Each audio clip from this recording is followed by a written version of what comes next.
और बच्चों आज हम क्लास 7th की वर्कशीट 35 करेंगे और आज का जो टॉपिक है वो है प्रकाश। जैसे कि प्रकाश का नाम आता है तो हमें अपने मिरर की इमेज हमेशा ज़रूर याद आएगी आपको। जैसे बच्चा अपनी इमेज मिरर में देख रहा है या आपने कभी सनलाइट में मिरर रखा होगा तो उसके पैचेस आपको आसपास दिखाई देंगे, उसका रिफ्लेक्शन दिखाई देगा। तो आज हम बात करेंगे परावर्तन की, प्रकाश का परावर्तन।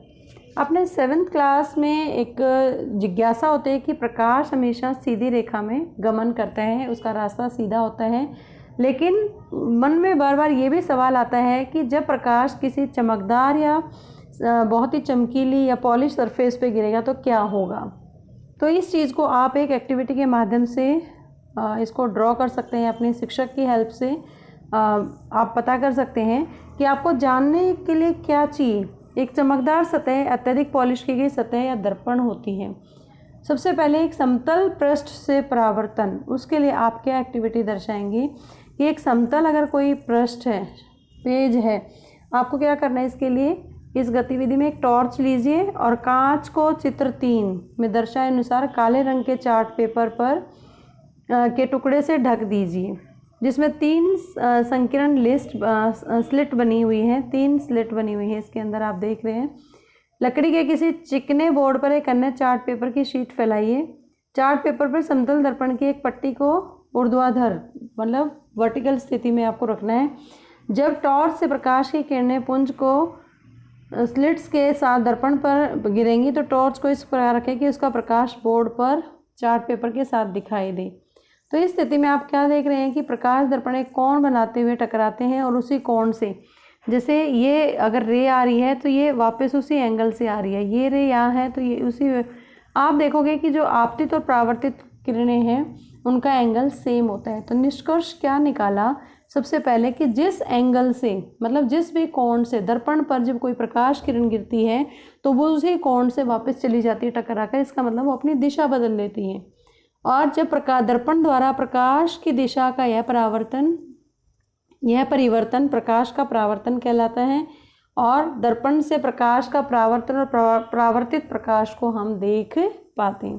तो इस एक्टिविटी के माध्यम से आपको ये प्रश्न है जो आपने ऑब्जर्व किया, प्रकाश के परावर्तन से आप क्या समझते हैं। चमकदार पृष्ठ के कोई 2 अन्य उदाहरण। प्रतिबिंब किसे कहते हैं, जो इमेज हमारी दिखाई देती है मिरर के अंदर वो प्रतिबिंब होते हैं।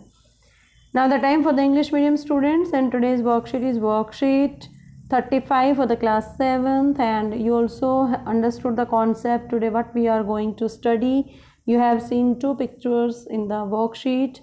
One is reflection of light through the mirror, another is the person is seeing the image in the mirror. So we are going to discuss today reflection of light. Aman is a student of class 7th and he is very curious to know about the light and its phenomenon. And light travels on a straight line path, he knows very well, but a question strikes him most: what will happen when the light falls on the smooth surface? Then he discussed with his classmate and his teacher to explain it, and his teacher made a demonstration, and for this demonstration the teacher need an activity, or need to know means smooth surface is either a highly polished surface or a mirror. Smooth surface means is that, and you have to take the plain mirror also. Now reflection taking place through the surface, you have to take a torch and cover its glass with a black paper just like this, which has 3 narrow slits as given in the picture.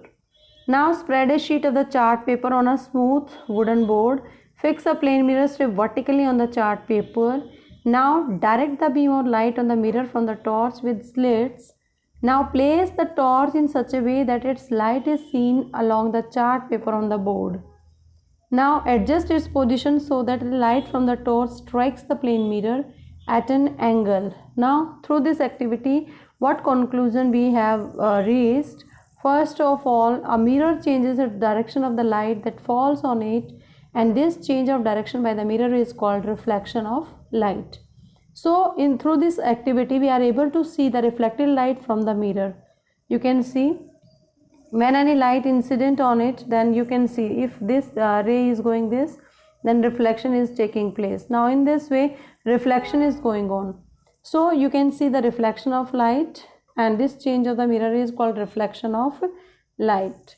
As well as the direction of the reflected light gets changed with a change in direction of the incident light.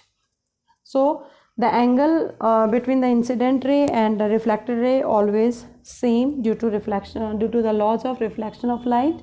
And on the basis of the worksheet, you have to do all these 3 questions in your notebook. Keep watching Super Vigyan. Thank you so much.